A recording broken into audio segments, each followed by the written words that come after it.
पट्टी के राज्यों में बीजेपी मजबूत है, इसमें कोई दो राय नहीं, और लगातार आपने कमल भी खिलाया। लेकिन मिशन साउथ की बात करते करते दक्षिण की जमीन पर, जो बीजेपी के लिए पथरीली जमीन है, वहां पर कमल खिलाने का ब्लूप्रिंट क्या है? क्या मोदी ब्रांड के साथ, क्षेत्रीय दलों के सहारे, या विकास के नाम पर बीजेपी आगे कैसे बढ़ रही है मिशन साउथ के लिए?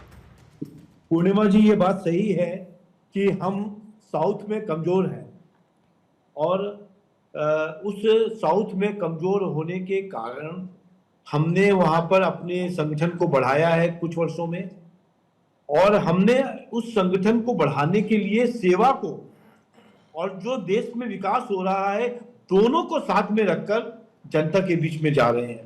हम एक और बताते हैं कि हम जो राजनीति में है वो सेवा ही हमारा सबसे ऊपर धर्म है, और दूसरा, इस देश को यदि हम 2047 में विकसित भारत बनाना चाहते हैं तो उसमें तमिलनाडु और केरला पीछे ना रह जाए, इसलिए यहां पर भी हमारी सरकारें चाहिए। जिस तरीके से मोदी जी ने कहा आज कि जिस तरीके से अहमदाबाद के हमने एक मेयर बनाकर पूरे गुजरात पे कंट्रोल किया था, इसी तरीके से तिरुवनंतपुरम के अंदर हमारा मेयर बना है, और वहां पर जनता ने हमारी विचारधारा पर, देखिए लड़ाई विचारधारा की थी केरला में, विचारधारा को माना है, और जिस तरीके से हमको बहुत अच्छे संख्या में जिताया है, बहुत अच्छी तरीके से जिताया है, तो मेरा मानना है कि दक्षिण में भी कमल खिलने के लिए आगाज कर रहा है, और आने वाले समय में देखिएगा कि दक्षिण में भी ठीक है। लेकिन बातों से ज्यादा अवस्थी साहब, देखिए आंकड़े बहुत मायने रखते हैं। अब मैं आपसे पूछूंगी कि भाई साउथ में आप किस आधार पर कहते हैं? प्रधानमंत्री ने अहमदाबाद का जिक्र कर दिया, वो सीधे 1987 पहुंचे, लेकिन हम जानते हैं कि साउथ की संरचना अलग है, वहां के मुद्दे बहुत अलग हैं, और बीते कुछ समय में आपका वोटर परसेंटेज बढ़ा, सीटें ना बढ़ी हो लेकिन वोटर परसेंटेज जरूर बढ़ा है। लेकिन उसके बावजूद सर, स्थानीय चेहरा बीजेपी के पास अपना कोई नहीं है। पीयूष गोयल के तमाम दौरे ये बताते हैं कि आप विस्तार की तरफ बढ़ना चाहते हैं, छोटे छोटे दलों को साथ में मिलाना चाहते हैं। एक्टिव विजय की पार्टी की बात करूं, अंदर खाने, उसको लेकर भी बातचीत चल रही है, लेकिन ठोस क्या है, आधार क्या है? पूर्णिमा जी, हमने 14 से लेके 24 तक, 25 तक इनफैक्ट हमने 6% से 22% तक लेके गए हैं। तो जो विचारधारा 6% 10 सालों में 6% से 22%, 23% पहुंच सकती है केरला के अंदर, हमको अब बहुत ज्यादा समय नहीं लगेगा। हमने अपना बीज बो दिया है भारतीय जनता पार्टी का। अब वो उसको एक अच्छा, जैसे आपने अभी बताया कि हमारे केरल के आंकड़े थोड़ा सा मैं ठीक करूंगी अवस्थी साहब, मात्र अभी 15% 2019 के लोकसभा के चुनावों में थे, 15%। 24 का 21% है, आप देख लीजिए। ठीक है, मैं 24 का बता रहा हूँ, लेटेस्ट बता रहा हूँ।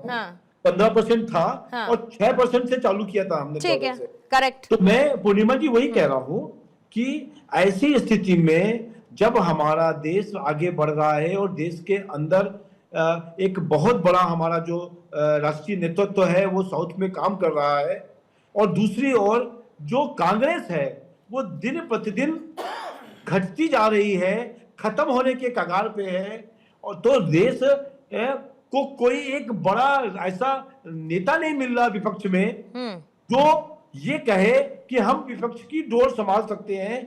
ऐसे समय पर पूरा देश भारतीय जनता पार्टी और मोदी जी को देख रहा है, जिससे कि उनके राज्यों में भी विकास हो सके और विकसित भारत में वो भी चल पड़े। ठीक है, हमारे साथ यश श्रीवास्तव भी जुड़ गए। छोटी सी लाइन बता के बोलेगा बस। मैं ये पूर्णिमा जी कहूंगा कि एक घर में एक रोटी जल गई, तो लोगों ने पूछा खानसामा से कि भाई रोटी क्यों जली? तो उसने कहा कि ये जो गैस है जिसमें चूल्हा है ये ठीक नहीं है, इसको बदल दीजिए। तो चूल्हा बदला गया, फिर भी रोटी जली, तो फिर तवा बदलवाया उसने, फिर पानी और आटा भी बदलवाया।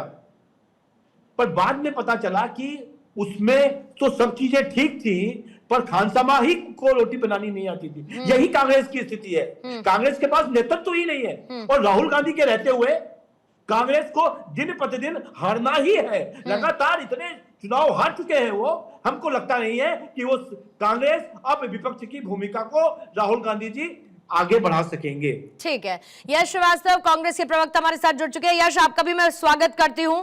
ध्रुवीकरण के आरोप आज आपने लगा दिए, कह दिए कि भाई नहीं चलती साउथ में ध्रुवीकरण की राजनीति, पोलराइजेशन नहीं होता, इसको लेकर मत जाइए। ये तो हो गई बीजेपी की बात, बीजेपी के ऊपर आपकी तरफ से किए गए कटाक्ष या सवाल। लेकिन कांग्रेस की अपनी स्थिति, क्षेत्रीय दल पर निर्भरता और ओवरऑल पूरे देश के अंदर जो क्षेत्रीय दलों पर आपकी निर्भरता है, इंडिविजुअली कांग्रेस का ब्लूप्रिंट साउथ में अपनी पार्टी को मजबूत स्थिति में बरकरार रखने के लिए क्या है?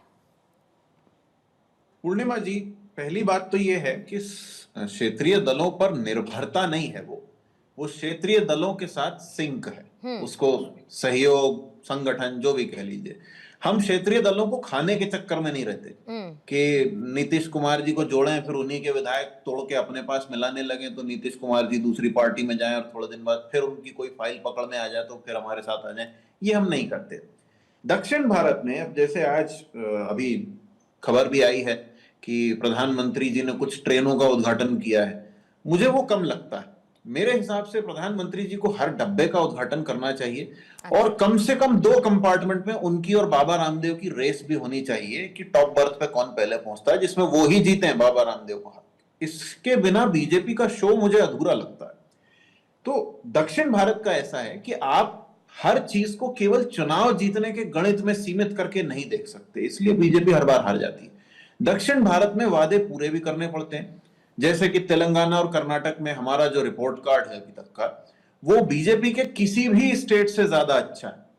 तेलंगाना में हमने अभी रोजगार दिए हैं, कर्नाटक में हमने तमाम सुविधाएं पूरी की हैं, महिलाओं को जो हमने वादे किए थे वो पूरे किए हैं, तो केरला में भी वही देखा जाएगा। अब क्षेत्रीय दलों के साथ मिलकर हो या कांग्रेस पार्टी अपने दम पर सरकार बनाए, वो मायने नहीं रखता। मायने रखता है कि केरला को एक ऐसी सरकार जरूर मिलेगी जो उनके लिए काम करे। एक आदमी की फोटोबाजी के लिए और इधर उधर के जुमले, झूठ, बेकार के वादे जो पूरे नहीं होते, ये सब करने वाली सरकार केरला में नहीं बनी। और अगर कांग्रेस ये सब नहीं करती तो मात्र 2% का डिफरेंस विधानसभा चुनावों में वोट परसेंट का क्यों रह जाता? फिर आप भी छलांग लगा लेते। अगर ये सिर्फ इनका शो है जो कांग्रेस को नहीं पसंद या यश श्रीवास्तव को नहीं पसंद, तो कांग्रेस का अपना क्या शो है कि महज 2% का डिफरेंस रहता है वोट परसेंटेज में दोनों पार्टियों के बीच में? नहीं, देखिए, वोट परसेंट का डिफरेंस तो बहुत सारी जगहों पर रहता है और सबके मापदंड, सबके पैमाने उसके अलग अलग जगहों पर अलग अलग तरीके से देखे जाते हैं। मैं आपको बार बार कह रहा हूं कि चाहे कांग्रेस बीजेपी को नहीं पसंद, जैसा कि अभी, और बड़ी मजेदार बात कही शुभेंदु जी ने, उन्होंने कह दिया कि भाई विपक्ष के लिए नेता नहीं है और देश मोदी जी की तरफ देख रहा है। तो अब इसका मतलब क्या निकाला जाए, ये शुभेंदु जी को बताते बताते शायद फिर से उनकी तबीयत बिगड़ने लगेगी, इसलिए हम उस पर नहीं जाएंगे।